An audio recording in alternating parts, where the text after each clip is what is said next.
Guys, I totally forgot about these. I ordered these way back on my birthday. I got some cash for my birthday and I said, geez, I really want to try those. I found these on uh, Alibaba and I think the minimum order was two.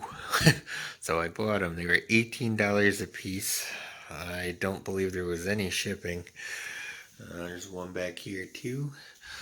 So these are motion sensor. They turn off till something wakes them up, and then they start doing patterns, changing all different stuff, whatever you program them. I think it's just patterns in there right now. They're all set. The software is a little, yeah, you plug them in with a USB and stuff, but we'll see how this goes. It looked like they should do pretty good when I was just turning them like this by hand.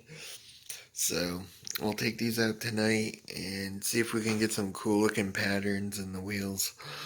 But yeah, I've been wanting to try these. I never see anybody on a motorized bicycle ever do them. These come where you got to secure them with zip ties too at the end.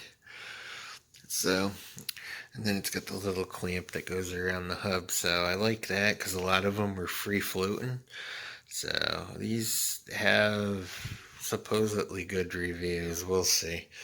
But these are the same ones that you go on Amazon and pay ridiculous for. So let's see what happens. All right.